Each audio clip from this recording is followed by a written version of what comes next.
Bonjour à tous et merci de nous retrouver sur France 3 Aquitaine, France 3 Limousin, France 3 Poitou-Charentes. Nous sommes à nouveau réunis pour une édition spéciale consacrée aux résultats de ce premier tour des élections régionales. 50 minutes de réaction, d'analyse et de débat avec les principales têtes de liste qui seront à nouveau sur ce plateau. Bonjour à tous. Pour débuter cette émission spéciale, le rappel des résultats définitifs de ce premier tour dans la nouvelle grande région. C'est avec vous, Marie-Ange Christofari. Bonjour, et il s'agit de chiffres arrondis à la décimale supérieure pour cette nouvelle grande région. Aquitaine, Limousin, Poitou-Charentes sont donc qualifiés pour le second tour. 3 listes. En tête, Alain Rousset pour l'Union de la gauche avec 30,4% des voix.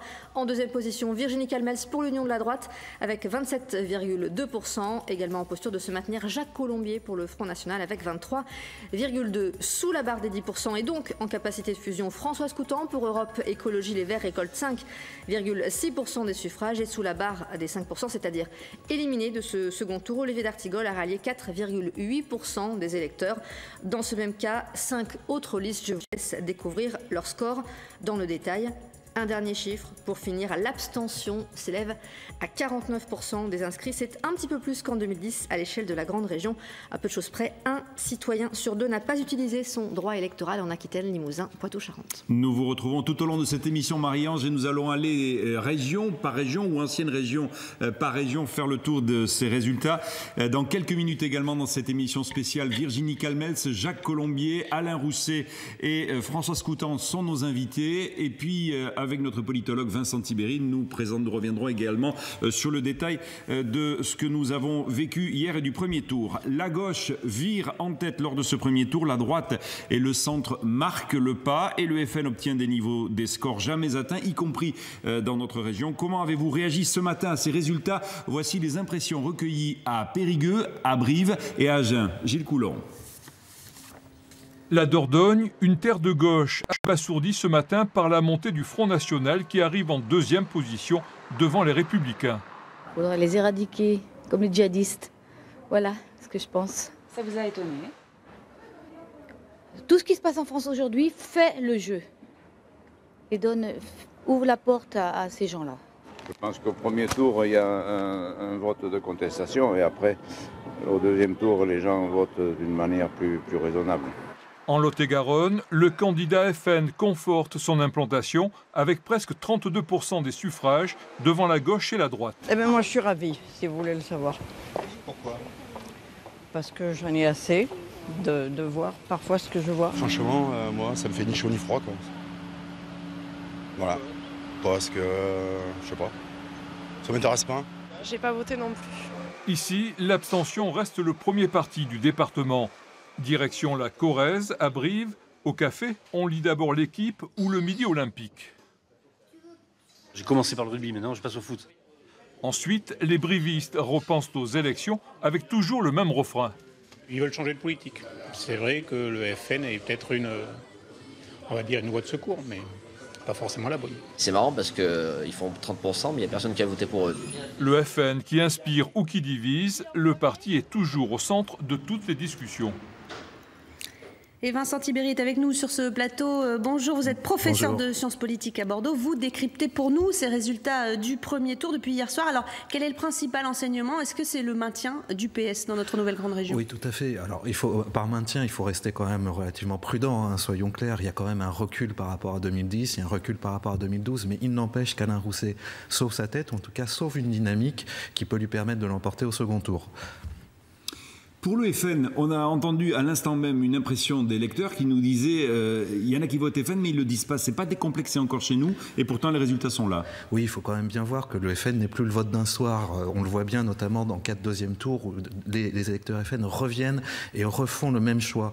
Et ce qui est intéressant, c'est qu'en fait on voit l'accumulation d'un certain nombre de vagues bleu marine, une vague qui était autour justement des territoires ruraux, une vague autour d'un vote de désespérance et puis aujourd'hui probablement une vague autour des attentats. Le Front National qui est en tête en Lot-et-Garonne et en numéro 2 en Dordogne et en Charente-Maritime. Le réservoir des voix de Virginie Calmels, quel est-il?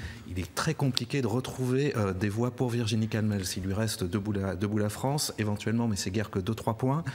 Pour récupérer des électeurs du Front National, c'est extrêmement compliqué justement parce que désormais, les électeurs du Front National tendent à mettre la gauche et la droite traditionnelle dans le même sac. Et c'est encore plus compliqué de mobiliser des abstentionnistes en moins d'une semaine.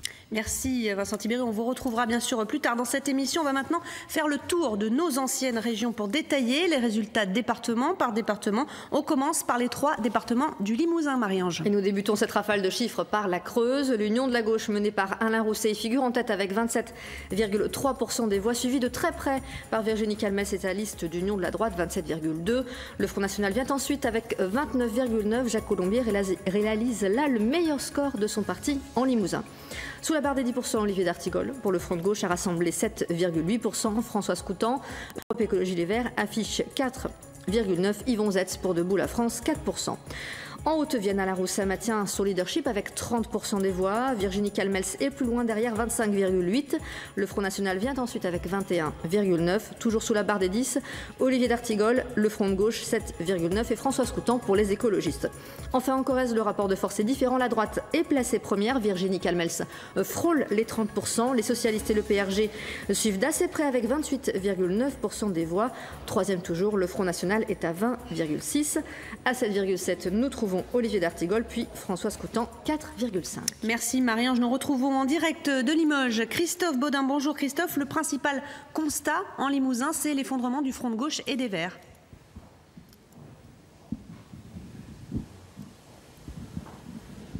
Bonjour, eh bien ici l'enseignement principal de ce premier tour en Limousin, c'est qu'il n'y a plus comme auparavant une gauche largement dominante comme elle l'était historiquement. Non, Alain Rousset arrive certes en tête avec un peu moins de 30% des suffrages, mais il est suivi de très près par la liste de Virginie Calmels à peine 3 points. Et puis en troisième position, on trouve le Front National qui cette fois-ci dépasse largement les 20%. Alors dans ce large recul de la gauche, il faut regarder de plus près le Front de gauche qui lui recule de manière extrêmement nette. C'est-à-dire que sur la grande région, ils n'ont pas réussi à recueillir ces 5%, ne pourront pas fusionner. Ici, en Limousin, la liste atteint certes entre 7,6 et 7,8% en fonction des départements, mais c'est loin, très loin du score qu'ils avaient réalisé lors des précédentes régionales en 2010. Ils se situaient alors au-delà des 13%. Conséquence avec cette absence de fusion, eh bien c'est qu'aujourd'hui il y a 8 élus dans l'actuelle Assemblée du Limousin qui sont classés à la gauche de la gauche, et demain dans la future Grande Assemblée il n'y en aura aucun. Les choses sont également compliquées du côté des Verts, puisque les scores sont très mauvais. Pour EELV, Europe Écologie, les Verts sont passés aux alentours de 10% lors des précédentes élections régionales en 2010, aux alentours, cette fois-ci, de 5%. 2 fois moins des électeurs se sont reportés sur les votes d'Europe Écologie Les Verts. Là encore, cela a des conséquences en termes de sièges. Aujourd'hui, il y a 5 élus qui siègent pour les Verts à la région Limousin. Avec la fusion, ils peuvent espérer en conserver 1, 2, ça sera vraiment le maximum. Mais en tout cas, c'est un revers, un vrai revers ici pour les Verts en Limousin. Merci Christophe pour cette analyse. Vincent Tibéry, comment on peut expliquer cette chute très importante de l'ancienne gauche plurielle finalement en Limousin où elle était très forte? Tout à fait, c'était une terre historique. Il faut se souvenir quand même que le Front de gauche avait pu, avec le nouveau parti anticapitaliste, se maintenir au second tour, avoir des élus directement. Et à ceci près qu'aujourd'hui, c'est une forme de retour en arrière. Alors il faut bien voir qu'en fait, c'est l'ensemble de la gauche qui souffre, hein, et qui souffre au niveau national.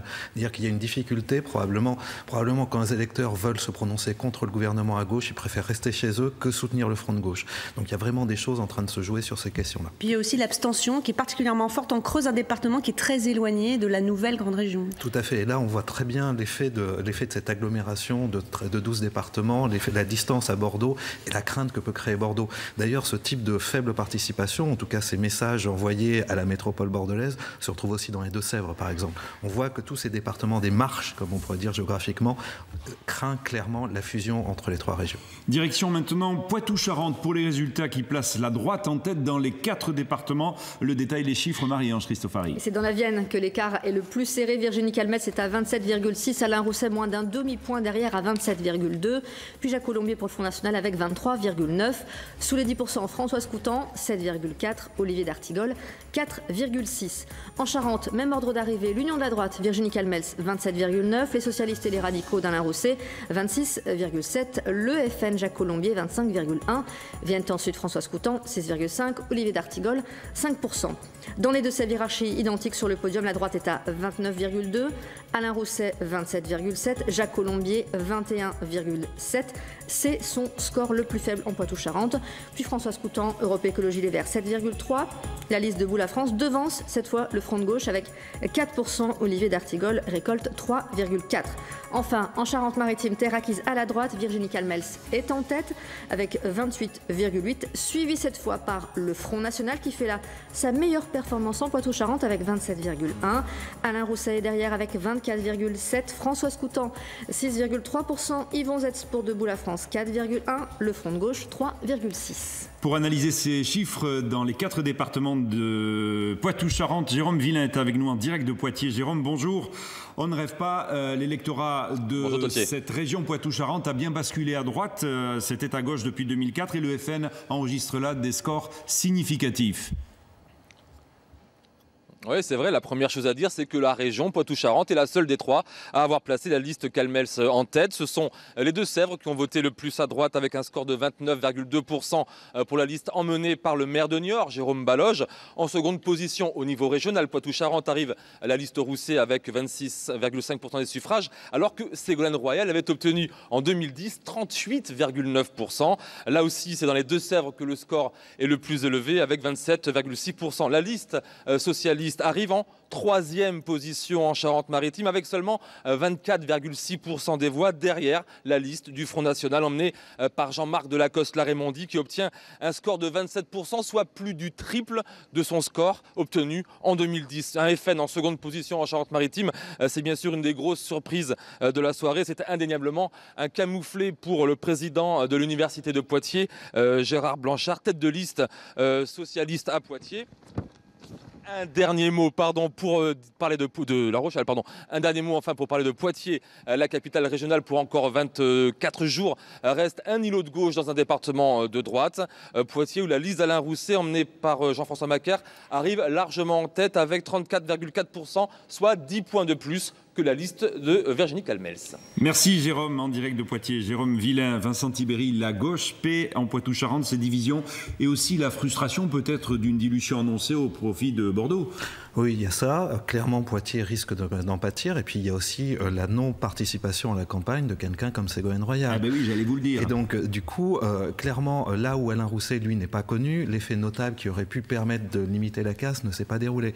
Et quelque part, Poitou-Charentes se retrouve être une région qui balance, qui serait allée à droite, clairement, si on n'avait pas eu la fusion entre les régions. Et vous marquez également le vote des retraités, qui est certainement très fort en Charente-Maritime. Tout à fait. Il faut bien voir qu'on voit émerger ce vote Front National le long, notamment de l'agglomération royanaise et jusqu'à la Tremblade, qui nous raconte quelque chose d'un nouveau type de vote auquel on n'était pas habitué. C'était un électorat conservateur. Clairement, aujourd'hui, c'est un électorat qui vire à la droite de la droite. On ira à la Tremblade tout à l'heure. Allez, on referme ce tour d'horizon de nos anciennes régions avec cette fois l'Aquitaine. Marie-Ange, quels sont les résultats des 5 départements? Je vous propose de débuter par le département à contre-courant. La tendance régionale mais raccord avec le scrutin à l'échelle de la France. Les électeurs du Lot-et-Garonne ont marqué leur préférence au Front National. La liste de Jacques Colombier y dépasse les 30% avec précisément 31,8. Alain Rousset vient ensuite avec 26,2, puis Virginie Calmels avec 23,9. Toutes les autres listes sont sous la barre des 5%. La Gironde, notre résultat manquant d'hier soir, place le sortant Alain Rousset en pole position avec 33,8% des suffrages exprimés. Virginie Calmels récolte 27,4, Jacques Colombier 22,3. Françoise Coutan, 5,2, Olivier d'Artigol, 4%. Dans les Pyrénées-Atlantiques, les socialistes alliés aux radicaux engrangent 32,8% des voix, suit l'Union de la droite, 28,3%. Le Front National est, c'est à souligner, en dessous des 20%, 18,5%. C'est son plus mauvais résultat en Aquitaine. Les écologistes sont à 5,8%, le Front de gauche, 4,6%. En Dordogne, quelques particularités. Alain Rousset atteint 32,1, mais en deuxième position figure le Front National, 24,8, puis Virginie Calmels, 23,6. Autre élément de distinction, le Front de gauche devance les écologistes, respectivement 5,9 et 4,9. Enfin, je n'oublie pas les Landes. C'est dans ce 5e département qu'Alain Rousset et l'Union de la gauche réalisent leur meilleur score avec 35,3. Puis Virginie Calmels, alliée avec les centristes, 26,2. Jacques Colombier pour le Front National est à 21,3. Là aussi, le Front de gauche dépasse Europe Écologie Les Verts. Olivier d'Artigol est à 5,1. Françoise Coutan, 4%. Autre élément également pour l'Aquitaine, les performances assez constantes de la liste Debout la France, toujours en 6e place avec entre 4 et 3%. Merci Marie-Ange. Nous retrouvons maintenant Pascal Cagnato en direct du Conseil régional de Bordeaux.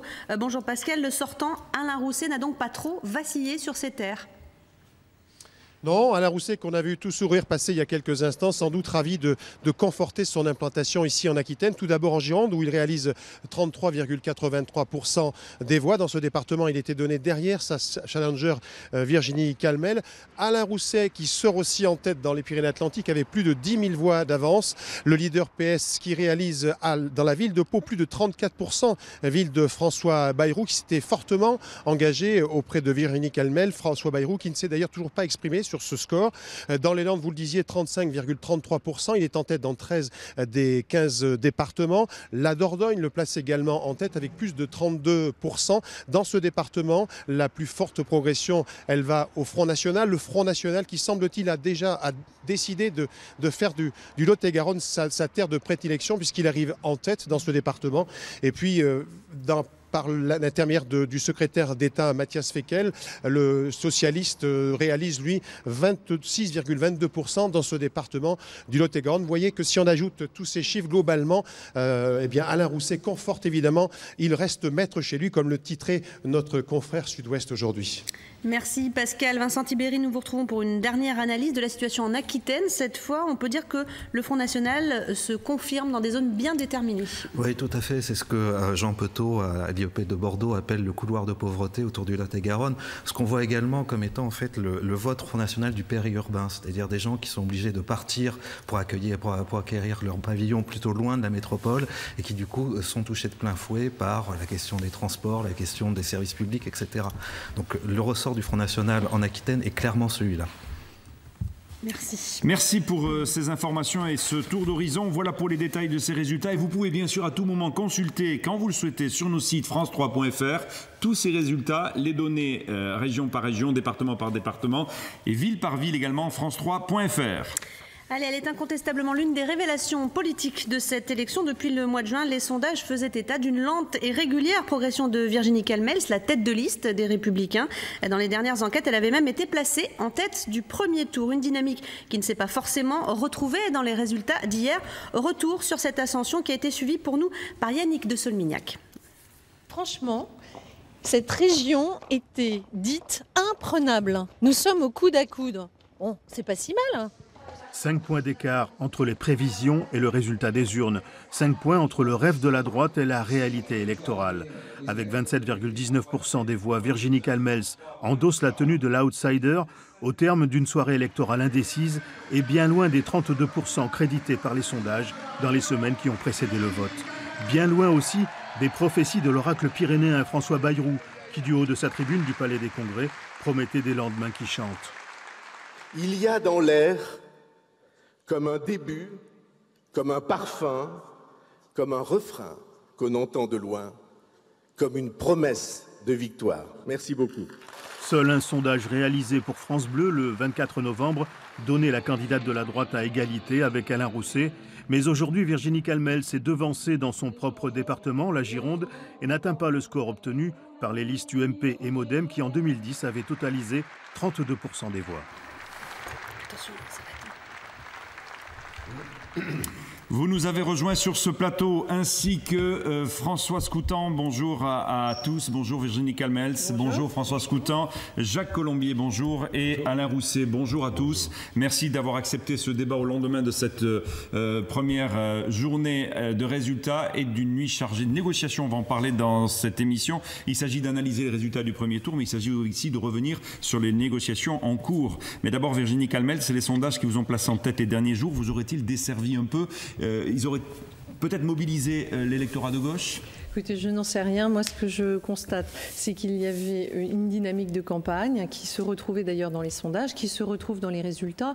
Le petit reportage que vous venez de diffuser explique que c'est moins bien quand on additionne les voix des centristes et de la droite par rapport à 2010, mais oublie de dire que le Front National a été multiplié par 3 ici, dans une région qui n'est pas une terre très propice au Front National. 8%, il passe à 24%, c'est donc très majeur. Et le fait que nous ne soyons qu'à 3 points de la liste Parti socialiste montre que nous avons fait une belle dynamique avec, je rappelle, quelqu'un qui était totalement inconnu il y a 6 mois ici dans cette grande région. 3 points, c'est justement le score de Debout la France, par exemple. Est-ce que vous lancez un appel à ces électeurs?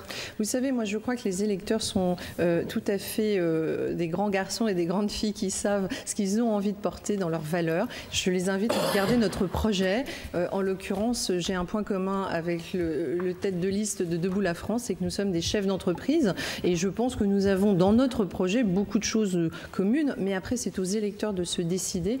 Une fois encore, nous restons sur notre ligne, la cohérence de notre projet, la cohérence de notre équipe, et tous les électeurs sont les bienvenus s'ils ont envie de porter du renouvellement pour cette région. Sinon, eh bien, c'est le candidat socialiste qui a 18 ans de mandat derrière lui qui sera réélu. Ce lundi, beaucoup pensent, Virginie Calmels, que votre réservoir de voix est limité. On l'a dit. A-t-on bien compris votre appel d'hier soir? C'était en direct sur notre antenne. Je vous propose de le revoir. En nous plaçant au coude à coude, la victoire dimanche prochain est possible. Mais je veux m'adresser à tous les électeurs du Front National. Je veux leur dire que le Front National n'a ici aucune chance de gagner l'élection. Alors s'ils votent Front National au 2e tour, ils feront élire le candidat socialiste élu depuis 18 ans. Voilà, ça c'était hier soir, Virginie Calmels. Cet appel est du goût d'Alain Juppé?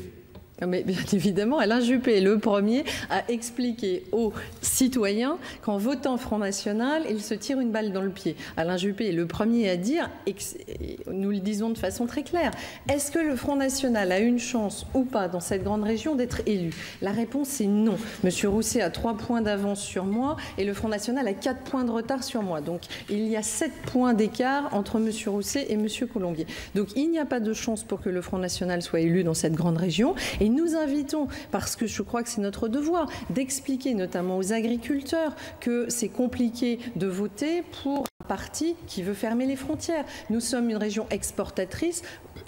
Mais là encore, ils sont libres. Moi, je m'adresse à tous les électeurs. Et en revanche, ce qui est certain, c'est que les électeurs du Front National ne sont pas pour moi des électeurs différents, ou comme s'il y avait des mauvais électeurs ou des bons électeurs. Ce sont des citoyens qui expriment, une position, et nous nous adressons aussi à eux. On va préciser juste cette précision importante. Le temps de parole de Virginie Calmels sera à égalité avec le temps de parole d'Alain Rousset et à celui de Françoise Coutan, et Jacques Colombier également aura un temps de parole à égalité, et on parlera évidemment des négociations entre Alain Rousset et Françoise Coutan, entre le PS et Europe Écologie Les Verts dans quelques instants. Alors justement, voter pour vous, est-ce que c'est faire gagner Alain Rousset, Jacques Colombier? Écoutez, je constate, Madame Calmels, depuis le début de cette campagne, se glorifie d'être très neuve en politique, de ne pas nous ressembler, nous serions des vieux politiciens. Elle emploie des arguments, mais je vais dire cuits et recuits depuis 30 ans. Le Front National fait passer la gauche. Quand c'est l'inverse, le Front National ferait l'inverse. Non, je crois que tout cela n'est pas sérieux. Je pense que c'est un réflexe en effet de peur. Je suis étonné qu'une candidate ne tienne absolument aucun compte de la démocratie élémentaire. Vous n'auriez plus le droit d'exister parce que vous n'allez pas emporter la région. Je suis désolé, chère madame, avec un score de 24%, nous sommes en droit de non seulement de nous maintenir, vous visez une trentaine de sièges, d'augmenter. De plus, je pense que une partie des électeurs, moi je vous conseille, madame Calmels, je vous le dis très courtoisement et sans agressivité, ne perdez pas trop votre temps en essayant de faire des appels du pied au Front National. Les électeurs du Front National sont adultes. Deuxièmement, ainsi du reste que le titrait, le journal Sud-Ouest aujourd'hui, ce n'est plus un vote de refus, mais un vote de conviction. Et puis n'oubliez pas qu'une partie des apports de plus en plus grands de l'électorat au Front National est un apport, entre autres, de l'UMP, c'est-à-dire des gens qui ont été déçus par l'UMP ou les Républicains et qui aujourd'hui se tournent vers le Front National. Donc je pense qu'après ce succès historique, reconnaissez-le, dans notre région... Oui, c'est la première fois que vous arrivez à ce niveau-là. Voilà, sauf dans les Pyrénées-Atlantiques. Nous sommes déjà au seuil déjà au-dessus de 20%. Moi, je crois que c'est une gifle formidable qui a été appliquée aux deux vieux partis un peu à bout de souffle, et que le renouveau, maintenant, c'est nous qui l'incarnons. Alain Rousset, vous incarnez ces partis à bout de souffle du point de vue de Jacques Colombier, alors que vous êtes en tête et a priori en forme pour un nouveau mandat. Est-ce que je peux d'abord remercier celles et ceux qui nous ont fait confiance? C'est fait. Je crois que c'est important. C'est important de le faire dans le contexte. que nous vivons après les attentats, dans un contexte de défiance à l'égard des partis politiques. Aujourd'hui, j'ai essayé, avec mes collègues, de présenter une liste ouverte sur la société civile. Et le paradoxe, c'est que c'est la seule liste ouverte sur la société civile.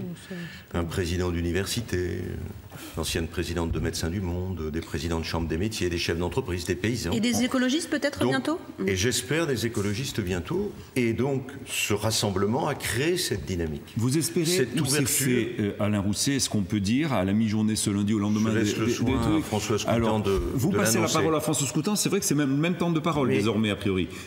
J'ai absolument pas compris la répartition des temps de parole. Mais ça veut dire que si vous faites alliance et s'il y a fusion avec François Scoutan va avoir le même temps de parole que vous, cumulé. Voilà.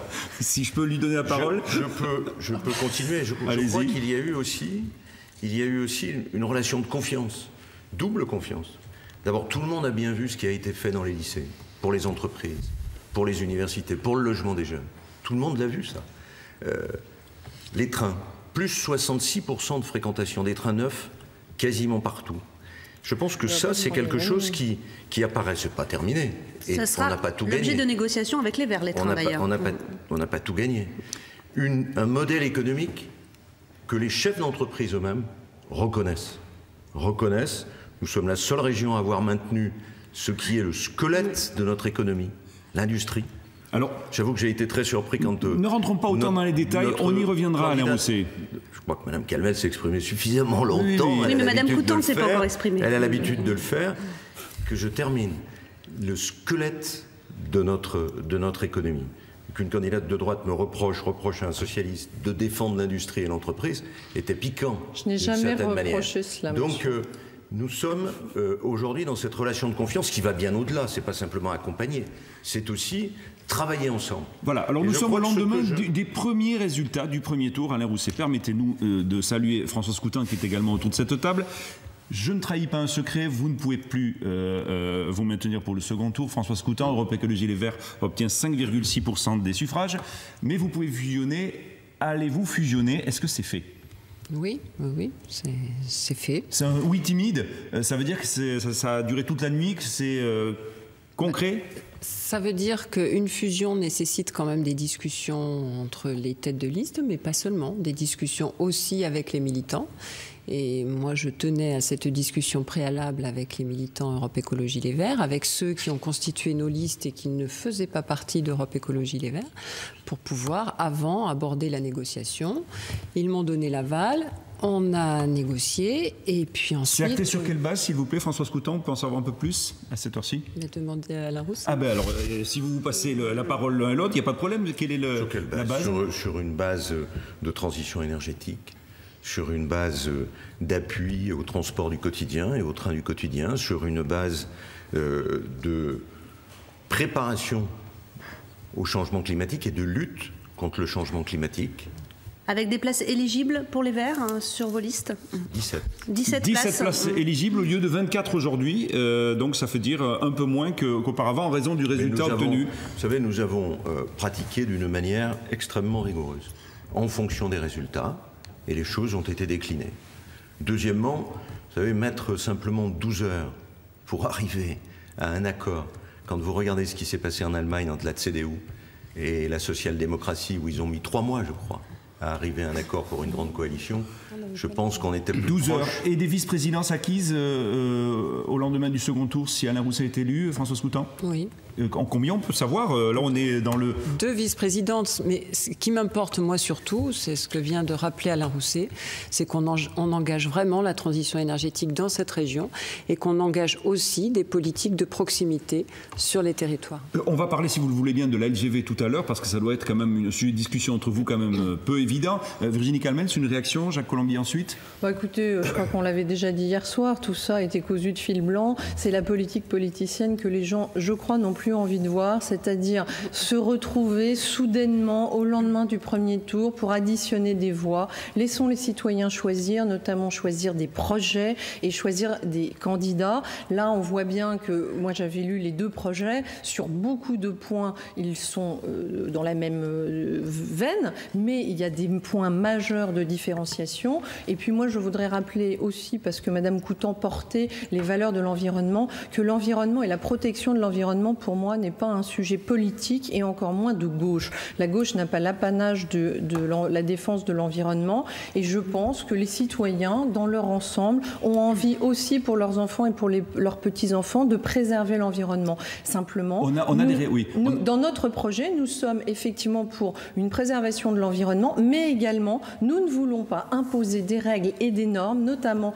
aux acteurs, aux agriculteurs en premier lieu, et nous rappelons que les agriculteurs comme les chasseurs sont aussi défenseurs de l'environnement. On va poursuivre ce débat, mais d'abord on va revenir sur l'une des surprises de ce premier tour. Le Front de gauche n'atteint pas la barre des 5%, donc qui lui permettrait de fusionner. C'est un véritable séisme, notamment dans l'ancienne région Limousin, où le mouvement s'était même maintenu au second tour lors des dernières régionales. Réaction en Corrèze avec Philippe Mallet et Nassuf Djelani. En Corrèze, Europe Écologie et Verts perd la moitié de ses électeurs par rapport au régional de 2010. Alors forcément, au lendemain du premier tour, les militants font grise mine, tout en espérant obtenir un accord avec le PS, susceptible de sauver des postes et pas n'importe lesquels. On est pour négocier parce que... mais pas à n'importe quelle condition. Le souci, c'est d'une part le nombre de conseillers régionaux qui sont en place éligibles, et les responsabilités de chacun, parce qu'on pourra avoir 50 conseillers régionaux s'il n'y a aucune vice-présidence, s'il n'y a aucune délégation, ça ne fait pas tellement avancer. À quelques encablures de là, dans les locaux du PC à Tulle, l'ambiance est curieusement différente. On a fait un super résultat sur Saint-Mexin. Pourtant, à moins de 5% des suffrages, le Front de gauche n'aura plus d'élus dans la prochaine mandature, du jamais vu ici en Corrèze, terre de résistance et de tradition communiste. Vous êtes sorti du jeu? Non, pas sorti du jeu. Non, l'élection, elle est comme elle est. Et donc, par rapport à une élection, bien sûr qu'on est sorti de ce jeu électoral, mais pas du jeu politique. Ce soir, le conseil départemental du PC se réunira pour appeler à voter en faveur d'Alain Rousset en y mettant les formes. Voilà pour les formes et ce reportage avec des électeurs. François Coutan, on peut préciser, l'accord est fait, ça y est, vous l'avez annoncé il y a quelques instants avec la fusion est assurée avec la liste d'Alain Rousset. Deux vice-présidences, on peut avoir une idée de la répartition des sièges par ancienne région ? Ou c'est trop difficile de rentrer en détail? Par rapport aux deux vice-présidences? Oui, par rapport aux deux vice-présidences. Il y aurait une vice-présidence en Poitou-Charentes et une en Aquitaine. Je voudrais revenir quand même sur ce que vient de dire Virginie Calmels concernant l'environnement. Évidemment, l'environnement peut se noyer dans tous les projets politiques, mais nous faisons de l'écologie politique. Ce n'est pas tout à fait la même chose. Il y a une différence majeure entre environnement et écologie, c'est que l'écologie mêle l'homme dans son environnement et tous les rapports sociaux qui s'y rapportent, ainsi que le volet économique. Donc c'est une autre dimension et qu'on ne peut traiter que par la transversalité que je ne vois pas dans votre projet. Jacques Colombier, vous êtes un peu en retard pour une fois n'est pas coutume, j'allais dire, un peu en retard sur le temps de parole. Votre réaction à ces négociations? Écoutez, sans surprise. C'est de la petite tambouille politique. C'est de la petite tambouille politique. On le fait, les électeurs, je crois, ne s'y reconnaissent pas trop. Si les écologistes, le parti en question est un parti de gauche, j'allais dire, y a-t-il besoin de donner, de distribuer des places ou des vice-présidences pour que l'électorat suive? J'allais dire, tout ça, c'est une notion dépassé et j'allais dire c'est un dérapage de la démocratie. Mais quoi qu'il en soit, absolument, c'est au même titre que le suicide politique du PS dans le Nord-Pas-de-Calais ou dans la région PACA. où, en fin de compte, le programme de la gauche, entre autres, ce n'est pas régler les problèmes, c'est pas ce que j'aime, c'est avant tout la lutte contre le Front National. Je crois que tout cela, les politiques n'ont toujours pas compris qu'ils étaient totalement dépassés sur ce genre de terrain, ce qui creuse de plus en plus le gouffre entre les élites et le peuple. Allez, on continue. Comment juger le résultat de l'alliance entre la droite et le centre dans ce premier tour? Force est de dire que cela n'a pas tout à fait payé. À Pau, ville de François Bayrou et dans les Pyrénées-Atlantiques, la gauche est même nettement en tête, comme nous le confirme Laurent Lataste. Bonjour Laurent. Oui, bonjour. Pourquoi François Bayrou se fait-il aussi discret aujourd'hui? On ne l'a pas entendu encore. Oui, c'est la grande question et il n'a toujours pas répondu à toutes nos sollicitations puisque ici, Virginie Calmel pouvait s'attendre à un bon résultat puisqu'elle a beaucoup vanté durant sa campagne cette union de la droite et du centre qui, dans les Pyrénées-Atlantiques, avait connu de jolis succès, que ce soit lors des municipales avec la victoire de François Bayrou à Pau ou lors des dernières élections départementales. Mais hier soir, eh bien, ça a été la douche froide pour cette union avec Alain Rousset qui est arrivé en tête, 32%, et qui devance de 4 points la liste de Virginie Calmel. L'union a pris l'eau et c'est quelque part toute une stratégie de rapprochement entre François Bayrou et Alain Juppé qui s'écroule en partie, car de cette élection pourrait dépendre l'union entre les deux hommes pour l'élection présidentielle de 2017. Un bon score de Virginie Calmel pourrait être mis en avant, alors que si le score est décevant, eh bien cela pourrait entraîner une pénalisation de cette union et satisfaire un Nicolas Sarkozy qui, lui, préfère avancer seul vers l'Elysée sans François Bayrou, contrairement au maire de Bordeaux. Alors cette alliance est-elle toujours d'actualité? Vous le disiez très bien, François Bayrou, c'est silence radio et Alain Juppé ne s'est pas trop épanché sur les résultats de cette union. En tout cas, on peut noter une première dissension entre les deux hommes aujourd'hui. Vous le savez, Alain Juppé soutient la ligne de Nicolas Sarkozy sur le maintien des listes dans les régions où le Front National est arrivé en tête, alors que François Bayrou, lui, prône le désistement de ces listes. En tout cas, une chose est sûre, si Alain Rousset conserve son fauteuil de président dimanche prochain, l'axe Juppé-Bayrou pourrait bien avoir du plomb dans l'aile. Ah, Virginie Calmel, c'est une réaction à ça. C'était un peu la douche froide, cette alliance centre-droit. Mais là centre-droit. encore, ça c'est de la politique politicienne. En l'occurrence, en Pyrénées-Atlantiques, moi je crois que les électeurs se prononcent aussi sur un projet. Moi je me suis exprimée très clairement avec un choix qui est de supprimer la ligne Pau-Canfranc, ligne ferroviaire touristique, structurellement déficitaire. Peut-être qu'en Pyrénées-Atlantiques, les électeurs sont contents que M. Rousset mette 470 millions d'euros d'argent public sur cette ligne. Moi je pensais à l'ensemble du territoire en disant cela. Je ne sais pas s'ils sanctionnent peut-être cette partie-là de notre projet, c'est possible. Nous nous sommes aussi prononcés contre la LGV qui traverse les Pyrénées-Atlantiques. Peut-être que là aussi, ça crée, si vous voulez, des réactions aux citoyens. En revanche, l'alliance Bayrou-Juppé, pardon de le dire, mais en l'occurrence, si on regarde toutes les grandes régions de France, on a plutôt eu dans ces régionales une alliance de la droite et du centre.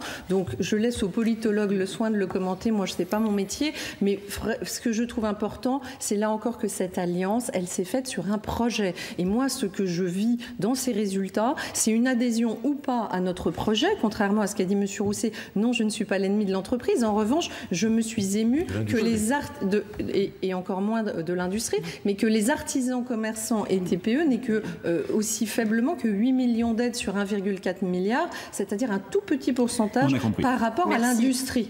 Voilà, non, mais je remettais simplement en perspective vous êtes en retard allégation sur le temps de parole. Comment s'annonce cette campagne, cette semaine? Des meetings, peut-être des têtes d'affiche, venez vous soutenir? Non, je le répète, non. Marine Le Pen ne vient pas à votre rescousse. Non, Marine Le Pen est très occupée pour sa présidence. Pourtant, elle est sur vos affiches électorales. Pardon? Elle est sur vos affiches Bien électorales. Sûr. Ah oui, c'est la présidente de notre parti. Mais elle est candidate dans le Nord. Voilà, tout à fait, mais c'est la figure emblématique, il n'y a pas d'incohérence. En revanche, l'incohérence, je la vois quand même c'est vrai, entre M. Bayrou, M. Juppé. Bon, l'un est pour le retrait, l'autre ne l'est pas. L'un avait voté François Hollande, l'autre avait voté Nicolas Sarkozy. Tout cela, je crois qu'en effet, tout cela est dépassé et n'intéresse pas les gens. Nous allons faire une campagne, et je crois que nous avons bien visé, si je puis dire, une campagne de terrain. Une campagne de terrain. Déjà, les premiers marchés à Castillon et ailleurs, les équipes du Front National étaient sur place. Je rappelle que les gens ont besoin de voir les candidats. Les gens ont besoin de parler, parle avec eux, nous parlons de notre programme et nous allons continuer avec, c'est vrai, des réunions, des marchés, mais surtout une campagne où on va à la rencontre de nos concitoyens. Merci Jacques Colombier. On va parler d'un dossier qui va peser, le dossier de la LGV. Le revirement d'Alain Rousset sur cette question et notamment sur le financement de Limoges-Poitiers est un véritable coup de tonnerre dans la région Limousin. On va retrouver en direct Fabrice Bidot. Bonjour Fabrice, comment réagit-on ce matin à Limoges ? Alors c'est un rebondissement totalement inattendu parce que dès ce matin, par exemple, nos confrères de France Bleu Limousin en ont fait leur question du jour auprès des auditeurs. Il y a eu de très nombreuses réactions. En fait, depuis des années, la région Limousin est le principal financeur et promoteur du projet de LGV Limoges-Poitiers. Elle vient d'ailleurs tout juste de voter 10 millions d'euros de financement d'études. Alors si la nouvelle grande région refuse de financer ce projet de 2 milliards d'euros, eh bien, il n'y a quasiment plus aucune chance de le voir se réaliser car l'Europe a cet été, elle, refusé d'apporter son soutien. Alors le président Gérard Vandenbroek, socialiste, s'efforce depuis hier soir de dédramatiser la situation en disant qu'en réalité rien ne change, que la question du financement viendra plus tard, mais il n'empêche, sans la région, les autres collectivités locales ne voudront sûrement pas s'engager sur un tour de table financier. Et puis politiquement, ça donne l'impression que le Limousin vient d'être sacrifié sur l'autel de la fusion avec les écologistes et les conséquences électorales de ce revirement pourraient être importantes pour le second tour, d'autant que Virginie Calmels s'est-elle prononcée en faveur de ce barreau LGV. Enfin, pour l'anecdote, aujourd'hui Alain Rousset est obligé de s'aligner sur la position qu'avait adoptée Ségolène Royal en 2010 concernant la tour Bordeaux dans le même contexte politique d'alliance avec les Verts. À l'époque, pourtant, les deux ténors socialistes n'avaient pas caché leur désaccord et puis finalement, Ségolène Royal n'a pas mis un centime dans cette LGV Tour Bordeaux. Alors, la balle est dans votre camp, Alain Rousset.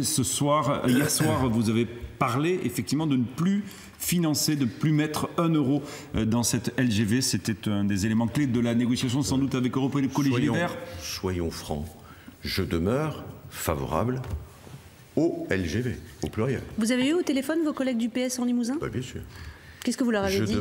Je les ai rassurés. Le problème que nous avons tous aujourd'hui, c'est pas simplement le financement de Limoges-Poitiers.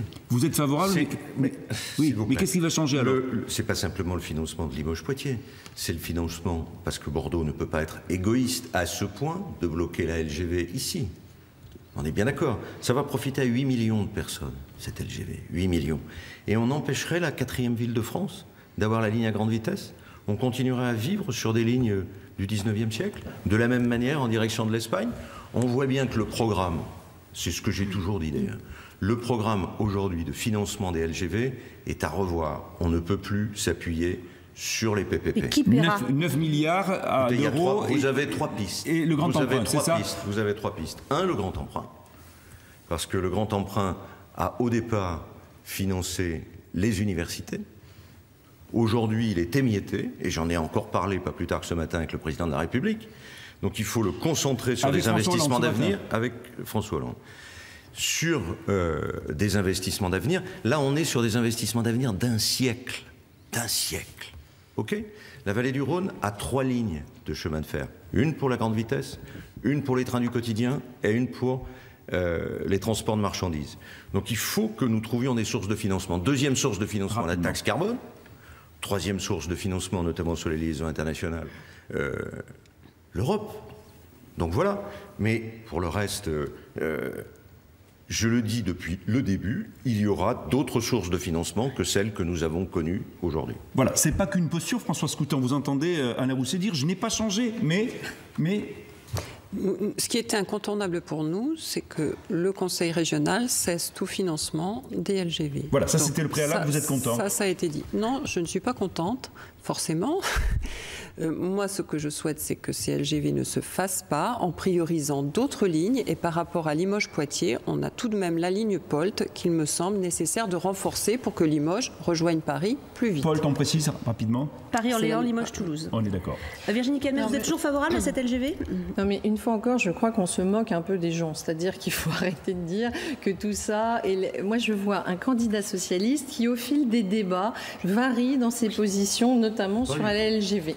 Au début, vous étiez le grand défenseur de la LGV. Ensuite, quand vous avez vu que nous avions de façon très claire expliqué que les LGV, notamment Bordeaux-Toulouse comme Bordeaux-Dax, créaient des problèmes environnementaux majeurs. D'ailleurs, je m'étonne, là encore, que vous trouviez un terrain d'entente là-dessus, parce qu'il est absolument très... Et je suis d'accord avec vous. Vous avez vu les il est résultats électoraux absolument sur cette très zone clair. Je ne fais pas de l'analyse de résultats électoraux. Je reste fidèle à mon projet et à mes convictions. Si les électeurs ne les partagent pas, ils le diront dans les urnes dimanche. Mais en ce qui nous concerne, nous avons dit que ces projets n'étaient ni financés et surtout créaient des problèmes environnementaux. En revanche, la Poitiers-Limoges, je l'ai dit, si il y avait une capacité financière qui aujourd'hui n'existe pas, le grand emprunt, tout ce que vous nous expliquez, vous, président de la région, vous financerez cette LGV. Je considère qu'elle est prioritaire et qu'elle entraîne beaucoup moins. Mais excusez-moi, si on savait le financer aujourd'hui, on n'aurait pas ce problème de 9 milliards d'euros. Il nous reste 3 minutes avant la fin de ce débat. Jacques Colombier, votre réaction par rapport à ce revirement, ce que vous pouvez lire comme un revirement chez Alain Rousset. Moi, sur le principe, je pense qu'en effet, les régions n'ont pas à financer ces très très grandes lignes. Je pense que ce serait du rôle de l'État. Deuxièmement, il faut être pragmatique. En effet, il n'y a pas le premier copec ou premier euro.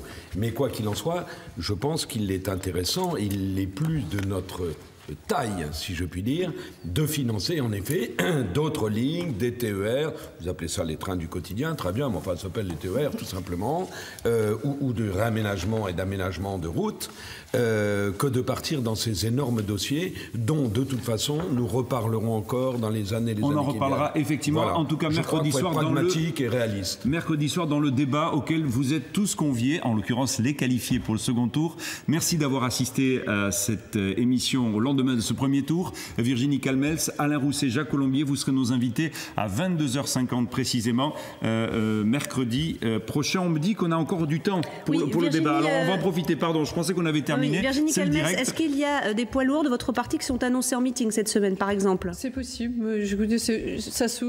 On verra. J'en sais rien. Moi, vous savez, une fois encore, je voudrais simplement que les électeurs comprennent que soit ils ont envie de continuer avec les mêmes et la même politique, soit ils ont envie du renouvellement et que c'est nous qui le portons. Concernant le débat qui se passe chez les Républicains actuellement, sur l'attitude vis-à-vis du Front National, on voit deux lignes qui s'opposent. Vous êtes sur la ligne Sarkozy, c'est-à-dire ni retrait ni maintien pour Sarkozy, et Jean-Pierre Raffarin qui dit qu'il faut se retirer. Non mais attendez, une fois encore, chacun s'exprime. Moi, vous savez, je ne rentre pas là-dedans. Vous êtes d'accord avec quelle ligne? Le parti des Républicains va trancher. Ça les fait rire parce qu'effectivement, ça fait 30 ans que vous vous entendez bien tous les deux. Mais en l'occurrence, vous nous battez, là. Vous nous battez, Madame Calmels. Je ne suis pas porte-parole des Républicains. Je pense qu'il y a un bureau politique qui va se prononcer. Vous savez, je l'ai reçu il n'y a même pas 8 jours. Ça va vous étonner. Je suis la seule femme chef d'entreprise à avoir été investie pour une grande région. Directrice financière, Monsieur Rousset, je vous enverrai mon CV. Donc, ni retrait, ni fusion pour vous, Virginie Calmels. Mais aussi directrice financière. En l'occurrence, une chose...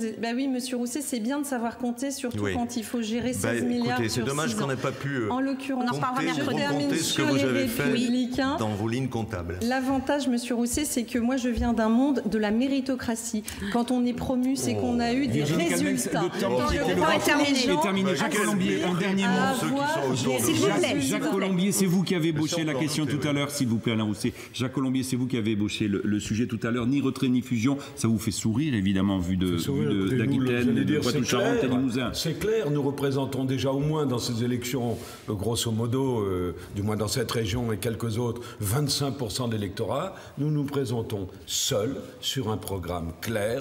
C'est le Front National et les gens savent pour qui ils votent. Dans ce cas-là, moi, je suis étonné. Madame Calmels, ce qui m'étonne un petit peu, ne croyez pas, ce n'est pas une attaque personnelle, mais je n'ai jamais entendu, pendant les débats que nous avons eus, une seule fois dans votre bouche, oui, la pauvreté, oui, le problème. Une région, c'est fait de chair. Pourtant, nous mettons 600 millions. Pas le débat, vous aurez l'occasion mercredi soir dans les services publics. Mais rassurez-vous. C'est fait de chair et de sang et d'hommes. Et vous, je n'ai entendu que des lignes comptables. Non, rassurez-vous, j'ai géré beaucoup d'hommes et de femmes dans ma vie et je continuerai à le faire. Mercredi soir, cette fois-ci, le temps qui était imparti au débat est clos, terminé. Merci. Et donc, on en parlait sur ces stratégies vis-à-vis du Front National. La ligne officielle, c'est donc ni retrait ni fusion, mais d'autres voix s'élèvent, celle de Jean-Pierre Raffarin, par exemple, sénateur de la Vienne, ancien Premier ministre. On l'écoute ce matin au micro de France Inter. Ce qui compte, c'est la reconstruction républicaine. Qui est pour dans ce pays? Qui est contre? Nous devons reconstruire la République. La République est en train de s'effondrer, la République est en train de tout casser, et donc on va apporter des logiques politiciennes, il faut apporter des logiques de refondation. C'est pour ça qu'il faut des messages clairs, des messages nets, des messages sans ambiguïté. Quand on est troisième, on se retire, on fait le front contre les déconstructeurs, parce que c'est aujourd'hui qu'il faut reconstruire. Il faut apporter de la tension au pays, il faut apporter de la chaleur, il ne faut pas produire des haines. On n'apportera rien avec la haine. La haine entraîne la guerre appelle la guerre. C'est pas parce qu'on va dire qu'on est en guerre. En guerre, qu'est-ce qu'on apporte? On fait lever des terrorismes. Alors il faut apaiser le pays, résoudre les problèmes et prendre conscience que là, on est parti dans une spirale de violence. Et la spirale de violence, on ne sait pas où ça conduit, mais sans doute, ça peut conduire au pire. Jean-Pierre Raffarin, ce matin sur France Inter, illustration des propos tenus par le sénateur du Poitou-Charentes à La Tremblade. Nous sommes en Charente-Maritime et c'est le Front National qui est arrivé en tête. Reportage 35% des votes. Reportage Olivier Rioux, Patrick Messner. Front National. Mairie de La Tremblade, 51% de taux de participation et un Front National en tête avec 26% des suffrages. 4 points devant la droite, 11 de plus que la liste d'Alain Rousset. J'y retrouve une expression de mécontentement du citoyen par rapport à la manière dont les choses se déroulent depuis quelques années. Donc je crois que les électeurs expriment un ras-le-bol et un très fort mécontentement vis-à-vis des élus. Un peu plus loin, à Chaillevette, là où l'huître naît, un village de 1500 habitants dont l'économie repose sur l'ostréiculture. Pas de surprise, comme aux élections départementales, le Front National en tête affiche plus de 37% des suffrages.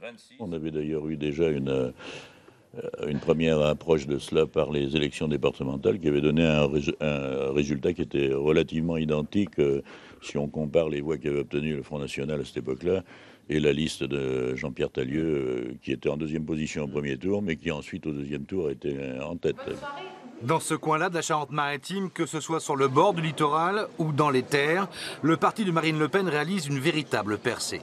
C'est une mobilisation totale de notre électorat. Ce qui est intéressant, c'est que ce n'est pas que sur la côte. Là, j'ai du premier résultat qui me tombe de l'intérieur des terres. C'est exactement la même chose. Donc on avait fait une assemblée de campagne au moment du départemental et visiblement, notre électorat s'est mobilisé et nous donne un score qui actuellement est plutôt satisfaisant. Reste à savoir ce qui va se passer entre les deux tours. Lors des dernières élections au départemental, la droite républicaine avait tout raflé le dimanche suivant. Voilà pour le score du Front National dans le pays ostréicole de Marennes-Oléron à La Tremblade. Il nous reste 1 minute cette fois-ci, c'est sûr. Marie-Ange Cristofari, on rappelle les résultats définitifs du premier tour. Oui, avec des chiffres que nous vous présentons arrondis à la décimale supérieure. Et dans cette grande région Aquitaine, Limousin, Poitou-Charentes sont donc qualifiés pour le second tour. 3 listes. L'Union de la gauche Alain Rousset récolte 30,4% des voix. Virginie Calmels pour l'Union de la droite, 27,2%. Jacques Colombier pour le Front National, 23,2%. Jusque-là, le parti de Marine Le Pen n'avait aucun élu dans nos conseils régionaux respectifs. Et sous la barre des 10%, Françoise Coutan pour Europe Écologie. Les Verts désormais fusionnés avec la liste d'Alain Rousset totalisent 5,6% des suffrages. Sous la barre des 5 éliminés de ce second tour, Olivier d'Artigol, 4,8%. Et les 5 autres listes dont je vous laisse découvrir le détail. Merci beaucoup Marie-Ange. C'est la fin de cette édition spéciale consacrée au régional sur France 3 Aquitaine, France 3 Limousin, France 3 Poitou-Charentes. Merci aux rédactions et aux équipes techniques. Prochain rendez-vous avec l'info ce soir 19h, votre journal régional. Enfin, ne manquez pas le grand débat de l'entre-deux tours. C'est mercredi soir à 22h50 avec les 3 qualifiés pour le second tour. À très bientôt.